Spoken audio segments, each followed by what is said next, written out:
দর্শকবৃন্দ নমস্কার। দিল্লি में त्रिपाक्षिक वार्ता संपन्न भए पश्चात सांसद राजू विष्टज्यू हिजो शारीरिक रूपमा अलिकति अस्वस्थ हुनका कारणले डिएसटिभीमा हामी एक्सक्लुसिभ साक्षात्कार देखा हुन असक्षम भयौँ। हामी क्षमा माग्दैछौँ दर्शक समूह, किन उहाँको बात सुन्नुको लागि सायद पहाडवासी यो त्रिपक्षिक वार्ता 2011 पछि जिटिए गठबन्धन वा जिटिए बने पश्चात जुन त्रिपाक्षिक वार्ता बन्दको भइसकेको त्यो बाटो फेरि खोलिदिएछ। राजू नमस्कार। और ये जो रास्ता बना दिया आपने, कल आपने जो माहौल बना दिया, आपने कहा था 5 तारीख को साथ हमारे चैनल के साथ एक फोन पर तब दशहरा शुरू हो गया उस दिन से, मतलब उस दिन का दशहरा जो माहौल था और आज जो डेलीगेशन लौटा उसमें क्या रणक लेके इन लोग लौटा और आप कब लौट रहे हैं बाहर? देखिए मिलिंदा, पहले तो आपको दिल्ली में मैं स्वागत करता हूं और अच्छा है कि कुछ हमारे मीडिया के लोग और आप लोग भी रहे। आपको भी मैं इसके लिए बधाई देता हूं। और जहाँ तक वार्ता की बात है, और वैसे भी हम जो गोरखा होते हैं बहुत ही इमोशनल लोग हैं और हमारे सिर के ऊपर कोई प्यार से हाथ भी रख दे तो उसके लिए हम जान दे सकते हैं। मुझे लगता है भारत सरकार ने जो इज्जत कल गोरखा प्रतिनिधियों को हम सबको दी है, मुझे लगता है अपने आप में वो भी बहुत एक बड़ा हमारे लिए विश्वास, हमारे प्रति वो आस्था भरोसा वो है। इस वार्ता को जैसा मैंने कल भी बताया, ये अपने आप में एक हिस्टोरिक वार्ता हुई है। उसके कई कारण हैं। देखिए, आज तक जो वार्ता हुई, चाहे 86 में हो, चाहे 2011 में हुई हो या 17 के अंदर में भी, मतलब आप देखिए इतने बड़े बड़े आंदोलन करने पड़े, कितने दिन बंद रहा, 17 के अंदर में इतने लोग हमारे शहीद हुए, सो इतना बलिदान और त्याग देना पड़ता था। लेकिन इस बार की जो वार्ता है, ऐसा कुछ भी नहीं करना पड़ा और ना तो कोई धरना था, ना तो कोई आंदोलन था, ना ही कोई स्ट्राइक या बंद था। उसके बावजूद भी केंद्र सरकार ने हम सबको बुलाया और हमारी बात सुनी। विशेष तौर पे मैं ये कहूँगा, ये हमारे सब जो दार्जिलिंग तराई और डूवर्स की जनता है, ये उनकी उपलब्धि है। मैं अगर टेलीविज़न के सामने बैठ के ये कहूँ कि ये सब मेरी वजह से हुआ है, ये भी गलत होगा। अगर मैं ये कहूँ कि ये सब अलायंस पार्टी की देन है, मुझे लगता है वो भी गलत होगा। ये जनता की देन है, मुझे लगता है उनकी सबसे बड़ी ये एक विक्ट्री है। हालांकि ये शुरुआत है, लेकिन अगर शुरुआत अच्छी हो तो उसका फल भी अच्छा होता है। 2-3 चीज़ें गौर करने वाली है। ये एक पॉलिटिकल लेवल की डायलॉग थी, स्वयं गृह मंत्री जी उसकी अध्यक्षता कर रहे थे। दूसरी बात, आज तक इतने सारे टॉक्स हुए या आंदोलन हुए, आप देखिए कभी भी वार्ता का समय आता था उसमें हम डूअर्स को कभी भी नहीं शामिल करते थे। इस बार डूअर्स को बुलाना मतलब डूअर्स की जनता को भारत सरकार की तरफ से मान्यता प्राप्त होना है, उनको रिकग्नाइज करने वाली बात है। सो डूअर्स का होना, डूअर्स का प्रतिनिधि का होना, स्वयं जॉन बारला जी को होना, मुझे लगता है ये इस वार्ता की दूसरी सबसे बड़ी उपलब्धि थी। और तीसरी बात, एक बड़ा ये चल रहा था कि ट्राइपेटाइट होगा कि नहीं होगा या बाइपेटाइट होगा, पश्चिम बंगाल आएगा नहीं आएगा। मैं आपको कुछ चीज़ें और आपको बताना चाहता हूँ विस्तार रूप से। ये जो चिट्ठी पश्चिम बंगाल सरकार को भी गई थी, हम सबको भी गया था, लेकिन पश्चिम बंगाल की तरफ से जो है एक रिक्वेस्ट भी आई थी कि पूजा के समय इसको हम पोस्टपोन कर सकते हैं क्या। बट गृह मंत्री जी ने, गृह मंत्रालय की तरफ से स्पष्ट ये था कि हम मीटिंग को पोस्टपोन नहीं कर रहे हैं, हम सुनवाई करेंगे, हम मीटिंग करेंगे और आपको भी रहेंगे। सो मुझे लगता है जब दूसरी बार उनको कहा गया तो उन्होंने अपने रेजिडेंट कमिश्नर को यहाँ पे भेज दिया था। तो अच्छा है, कोई ना कोई बंगाल का आके भी उसको वो मिनट्स को लिख रहा था, नोट कर रहा था। तो मीटिंग भी जो है ट्राइपेटाइट मीटिंग हुई। और चौथी अच्छी बात ये थी कि हम सब ने अपने अपने विषय जो है खुल के रखे। मैंने शुरुआत मैंने ही की थी कि मतलब दार्जिलिंग के इतिहास और वास्तविकता और आज की जो परिस्थिति है, सीपीएम के समय, टीएमसी के समय, चाय बगान से लेकर के सिंघोना बगान से लेकर के टूरिज़्म का आज क्या हाल है और जो है स्वास्थ्य की क्या हमारी कंडीशन है। इतना ही नहीं, जो है हमारी इकोनॉमी को कैसे ख़राब किया जा रहा है, हमें कैसे माइनॉरिटी बनाया जा रहा है, हमारे ऊपर किस तरह के षड्यंत्र हुए, किस तरह से चीज़ें हमारे ऊपर थोपी जा रही है, हमारे एजुकेशन सिस्टम किस तरह से कोलैप्स पड़ा हुआ है, एडमिनिस्ट्रेटिवली हमको कैसे वीकेंड कराया गया है, और बहुत जानबूझ के बहुत चालाकी से किस तरह से गोरखा और दार्जिलिंग तराई डूवर्स की जनता को गरीब बनाना, कमज़ोर बनाना, जिससे ये अपने पैरों पे खड़े होने लायक नहीं हो, इस हद तक हमारे ऊपर किस तरह से षड्यंत्र हुआ है, हमारी आइडेंटिटी को लेकर के हमारी क्या इश्यूज़ हैं। तो ये सब वार्ता को लेकर के, और बाकी सब मैं बहुत सारी चीज़ें टेलीविज़न में नहीं बता पाऊँगा, लेकिन मैं हमेशा ये बात कहता था, और कल मैंने मीटिंग में भी शुरुआत यहीं से की कि ये ज़रूर है कि मैं भारतीय जनता पार्टी का सांसद हूँ और मैं भारतीय जनता पार्टी का प्रवक्ता हूँ, लेकिन उससे पहले मैं दार्जिलिंग की जनता का सांसद हूँ, और मेरी सबसे पहली जो है जवाबदेही मेरी जनता के प्रति है, और ये मेरा दायित्व बनता है कि जो जनता के मन में जो अपेक्षाएं हैं, जो उनकी उम्मीदें हैं, उसको अगर मैं जो है ऐसे प्लेटफॉर्म में न रखूं, तो मुझे लगता है मेरे साथ और जनता के साथ मतलब ये नाइंसाफ़ी होगी। तो ये मैंने सीधा गृह मंत्री जी को यहाँ से शुरुआत करते हुए सब तरह की बातें हमने अपनी जो भी कह सकते हैं हमने कही। फिर मेरे बाद जो है कल्याण जी से लेकर के बजगाई जी, नीरज जिम्मा जी, और हमारे प्रताप खाती जी, आर.बी. राय जी, दावा पाकिंग जी, अमन घिसिंग जी, मतलब सब ने अपने विषय जो है, विशाल भाई, सब ने अपने अपने विषय रखे, और इस तरह से मीटिंग पूरी चली। और गृह मंत्री जी ने भी कहा कि हमारे पास ऑफिशियली चिट्ठी आया था, लेकिन हमने मीटिंग कैंसिल नहीं किया, और हमने सही समय पे और सही तारीख पे ये मीटिंग को रखा। और अच्छी बात है कि आज रेजिडेंट कमिश्नर आए हैं, तो जो है आज आपकी बात सुन ली। हम दूसरी वार्ता के लिए आपको दिवाली के बाद नवंबर में हम बुलाएंगे, और स्ट्रिक्टली उनको पश्चिम बंगाल सरकार को भी ये कहा है कि आप अपने जो सीनियर ऑफिशियल को भेजिए, जो सुन करके निर्णय का वो भागीदार हो सकते हैं, क्योंकि रेजिडेंट कमीशन तो बेचारे आके सिर्फ नोटिंग ही कर सकते हैं, उससे ज़्यादा वो कुछ हाँ या ना में जवाब नहीं दे सकते। सो मैं ऐसा कहूँगा, ये अच्छी शुरुआत हुई है। दुर्गा पूजा और फुलपाती के दिन इससे अच्छी बात कोई हो नहीं सकती। और दूसरी जो बात थी जनजाति की, मुझे लगता है वो भी बहुत मामला आगे बढ़ चुका है, और गृह मंत्री जी ने इसको 2-3 बार इस विषय के ऊपर में बहुत विस्तार से बातचीत रखी है। तो मुझे लगता है क्योंकि हमारे जो पुराने हिस्ट्री रिकॉर्ड हैं, हमारे जो तथ्य हैं, इतिहास है, वो भी जो है हमको जनजाति बनने से नहीं रोक सकता। ये बात अलग थी कि आज तक सरकारें सही नहीं थी, और जो कुछ भी हम कर रहे थे उसके विरोध में काफ़ी लोग हमारे पीछे भी लगे रहते थे, लेकिन वो सब के बावजूद ये विषय भी आगे बढ़ रहा है। तो मुझे लगता है कि स्थायी राजनीतिक समाधान और छूटे हुए 11 जनजातियों, ये दोनों विषय टेबल पे अच्छे से रख दिया गया है। अब उसको पकने में कितना समय लगेगा ये तो आने वाला समय बताएगा, लेकिन पॉजिटिव मूड में, एटमॉस्फेयर में, अच्छे माहौल में वार्ता की बहुत अच्छी शुरुआत हो गई है। और दशहरा दुर्गा पूजा की ये अच्छी शुरुआत है।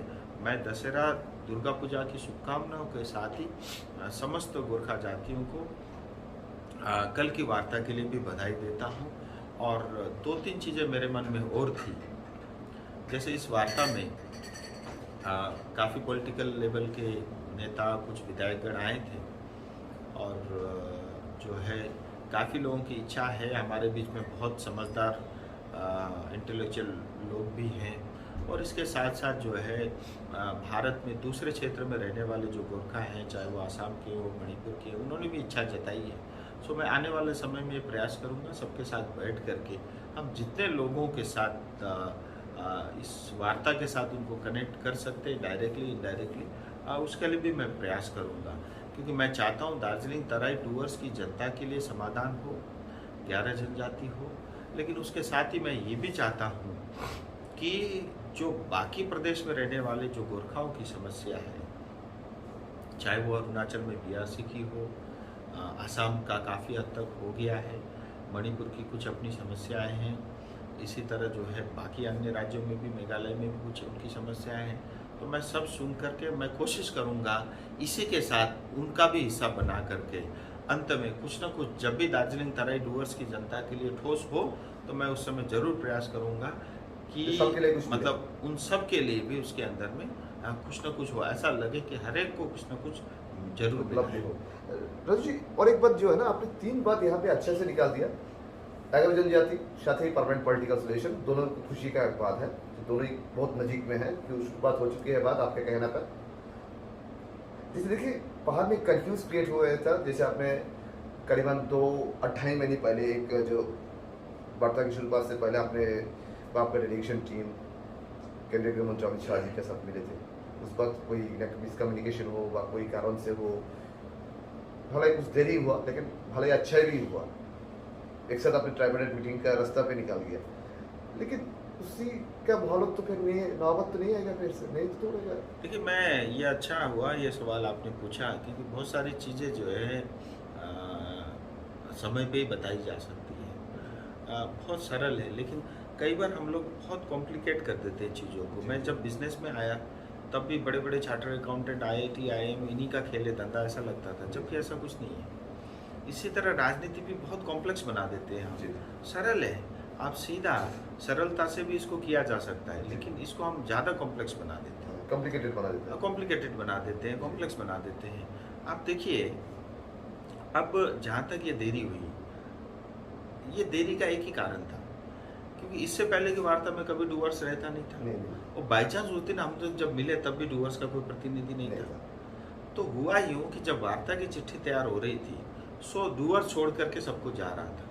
तो जैसे मेरे ध्यान में आया, मैं दोबारा से मैंने गृह मंत्री जी को चिट्ठी लिखी, स्पेशली मुझे उनके साथ मिलना पड़ा, फिर फाइनली उनकी तरफ से अप्रूवल हुआ, तब उनको डूअर्स को भी शामिल करा गया। क्योंकि देखिए, ब्यूरोक्रेट लेवल पे हर आदमी अपने हिसाब से डिसीजन तो नहीं ले सकता, ये डिसीजन तो हायर अथॉरिटी लेवल पे ही जाना पड़ेगा।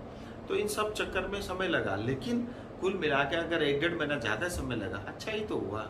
मैं आखिर क्यों नहीं चाहूँगा कि हमारी समाज का, हमारे क्षेत्र के लोगों का भला हो। मैं ये भी चाहूँगा क्यों सिर्फ गोरखा का भला हो, आदिवासी हो, राजवंशी हो, कोच हो, मेचे हो, बंगलाभाषी हो, हिंदी भाषी हो, राभा हो, टोटो, इन सबका सबका भी भला तो हो। भला होना चाहिए ना। रजू, सो मैं सिर्फ व्यक्तिगत अपने लिए चिंता करूं, अपने परिवार की चिंता करूं, ये भी गलत है। नहीं, आपने So, बोल दिया तो मैं व्यक्तिगत बड़ा चिंता दिल में है रखता नहीं। हूँ, बड़ा दिल रखता हूँ, बड़ा सोचता हूँ, और बहुत पेशेंसली काम करता हूँ, और सही समय पे काम करने की आदत मेरे अंदर बचपन से है, ये गॉड गिफ्टेड है। और मैं बहुत ज़्यादा पैनिक भी नहीं होता, और लोग क्या कह रहे हैं मुझे उससे भी ज़्यादा फर्क नहीं पड़ता, क्योंकि मुझे पता है अल्टीमेटली जब मुझे मिलना ही है, वो आज नहीं तो कल मिलेगा, उस दिन उन सबको ऑटोमेटिकली जवाब मिलेगा।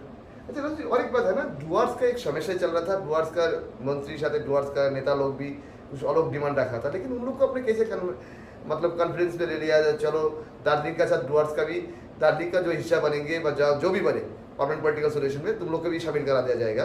लेकिन उन लोग को जो डिमांड था, जो अलग कुछ राज्यों का डिमांड था, उसको हट के तो आपने उन लोग को सही रास्ता पे लेके आया, इसमें आपने क्या चाल चला है? देखिए, मैं ये नहीं कहूँगा मैं सही रास्ते पे लेके आया। क्या होता है कि मतलब पढ़ा के साथ एक ही रास्ता पे लेके आया। भारत एक डेमोक्रेटिक कंट्री है, हमारा संविधान सबको अधिकार देता है, हर व्यक्ति को जो ठीक लगे अपनी जनता के लिए, क्षेत्र के लिए अपनी बात तो वो रख ही सकता है, और सांसद मंत्री क्यों नहीं रख सकता, वो भी रख सकता है। कल का विषय नॉर्थ बंगाल को लेकर के बिल्कुल नहीं था, कल का विषय दार्जिलिंग तराई डूअर्स को लेकर के था। और जॉन बार्ला जी का योगदान हम नहीं भूल सकते, गोरखाओं के प्रति, आदिवासियों के प्रति, चाय बगान के प्रति। सो मेरी ये इच्छा थी, और मैंने ही गृह मंत्री जी से पूछा था कि इस वार्ता में जॉन बार्ला जी भी रहने चाहिए। अब कई लोग इसको ये भी कह सकते हैं कि जॉन बार्ला जी आदिवासी गोरखाओं की क्यों बात करेंगे। मैं फिर बोल रहा हूँ, मतलब उस क्षेत्र में रहने वाले समस्त जनताओं के लिए करके ये वार्ता थी, और इसमें जॉन बार्ला जी रहे, मतलब उससे अच्छा ही हुआ। मतलब मुझे लगता है ये सोने में सुहागा जिसको बोलते हैं। और देखिए, हमको ये एक भी सीख लेनी पड़ेगी कि मैं सिर्फ अपना, अपने परिवार का, अपना घर का नहीं, मैं थोड़ा दिल बढ़ा करके सबके बारे में भी सोचूं। जिस दिन ये शब्द का प्रयोग करेंगे, सबका लेकर के काम करने की बात हम सोचेंगे, मुझे लगता है हमारे काम बहुत और सरलता से आगे बढ़ते जाएंगे। आज से 4 रोज पहले करीबन आपने दार्जिलिंग जब आए थे, कुछ घंटे के लिए आपने दार्जिलिंग का जनता का जो उत्साह, जो माहौल, जो प्यार देखा आपने, जो आपको स्वागत किया गया था, शायद लास्ट 10 ईयर्स में भी वो भी बहुत कम नज़रिया आ रहा था। उस नज़रिए को आपने जो इज्जत कर रहा है, इज्जत दे रहा है, वो इज्जत प्राप्ति होने के लिए, मतलब उन लोगों को जो आपने को इज्जत दिया, आपको जो सम्मान दिया, उन सम्मान लौटाने के लिए उनका जो प्राप्ति का चाहना है, कब तक शायद वो पूरा हो सकता है? आपको उम्मीद मैं दार्जिलिंग की जनता का बहुत आभारी हूँ, और आपने जो विश्वास, जो प्यार मुझे दिया है और दिखाया है, मैं हमेशा आपका ऋणी रहूँगा। मैं 5 साल बाद अगर चुनाव नहीं भी लड़ूं तो भी मैं आपका ज़िंदगी भर ऋणी रहूँगा, ये मैं कभी नहीं भूल सकता। अब मुझे बस एक ही बात का डर लगता है, इतना प्यार, इतना विश्वास मेरे ऊपर है, क्या मैं उसके हिसाब से उनके साथ जो है 100% न्याय कर पाऊँगा ना, ये मुझे कई बार जो है चिंता होती है। लेकिन फिर मैं मोदी जी को, अमित शाह जी को, भारत सरकार को देखता हूँ, तो फिर मेरी वो चिंता भी कम होती है।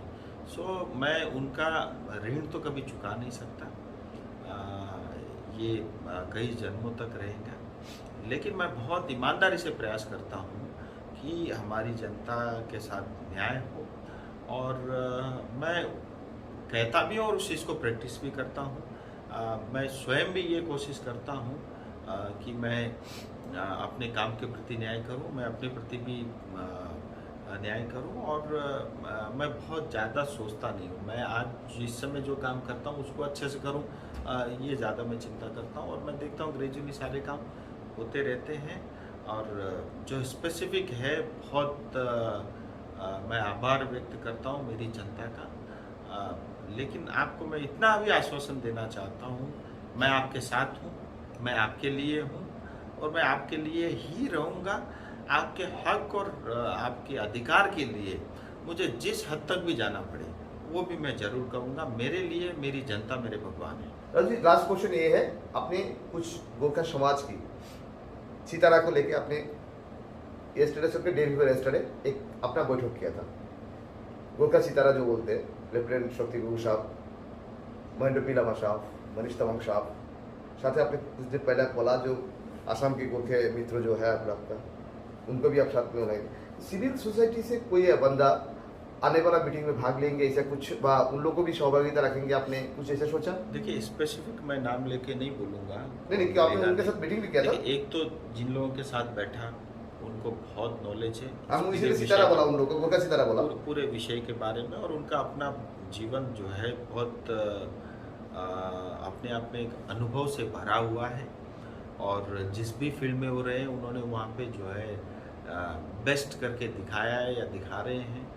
और जब हमारे समाज के अंदर में इतने बुद्धिजीवी, इतने इंटेलेक्चुअल लोग हैं, हम क्यों नहीं उनको शामिल करें? देखिए, मेरे अंदर कोई खोट होगी, मुझे कोई राजनीति करनी होगी, मुझे कोई पार्टी खड़ा करके मुझे अपनी राजनीति करनी होगी, तो शायद मैं 10 बार सोचूंगा। मेरे अंदर ऐसा कुछ नहीं है। मैं चाहता हूँ कि इसके अंदर में देखिए, कल से लेके अभी तक मेरे को एक बात की थोड़ी निराशा है। आज इस ट्राइपार्टाइट टॉक तक आने में, भारत सरकार के समक्ष तक आने में, मतलब एक व्यक्ति कल नहीं था जिसका भी अपने आप में बड़ा योगदान है। अगर मैं आज ये कहूँगा कि बिल्कुल नहीं है, मेरा ही है, हमारा ही, वो भी गलत होगा। जैसे बिमल गुरुंग जी कल नहीं थे, मुझे उस समय भी वो बात खटकी थी, और मुझे उस बात का अभी भी दुख है कि उस व्यक्ति के प्रयास को भी उसने प्रयास नहीं किया, ऐसा नहीं कह सकते। सुभाष घिसिंग जी की अपनी देन है, ठीक है, उनके स्वयं पुत्र थे। बिमल गुरुंग जी के समय में भी उनसे जो बन सकता था उस वातावरण में उसने किया, और यहाँ तक कि जो है जो सुभाष घिसिंग जी ने जिस काम को आगे बढ़ाया था उसको और आगे ले जाने का काम उन्होंने किया। सो मैं तो इतना तक जा कर के ये सोचता हूँ, लेकिन बाकी सब लोग जो हैं, जो हमारे अच्छे ज्ञानी इंटेलेक्चुअल लोग हैं, वो ना हो इसका कोई कारण नहीं है। और मुझे तो ऐसा लगता है, देखिए, जिसका जो योगदान है उन सबको उस वार्ता में होना चाहिए, और आने वाले समय में भी मैं प्रयास करूंगा कि ज़्यादा से ज़्यादा, जैसे अजय एडवर्ड है, ठीक है, तो भले आज वो GNLF नहीं है, ऐसे बहुत सारे लोग हैं जिन्होंने अपने अपने लेवल पे, अपने अपने तरीके से समाज को योगदान दिया है, और हम सब उन सब से मिलके या उनके कोई सुझाव आते हैं तो मुझे लगता है रखने में किसी तरह से जो है मुझे भी कोई दिक्कत नहीं है। और इस बार जो हमारे साथ अलायंस पार्टी है, चाहे वो मोहन घिसिंग जी हो, चाहे RB राय जी हो, इनके भी सुझाव आते रहे हैं, भाई आप इनको इनसे भी मिलना चाहिए, बेचारे ये भी मुझे गाइड करते रहते हैं और मुझे अच्छा लगता है।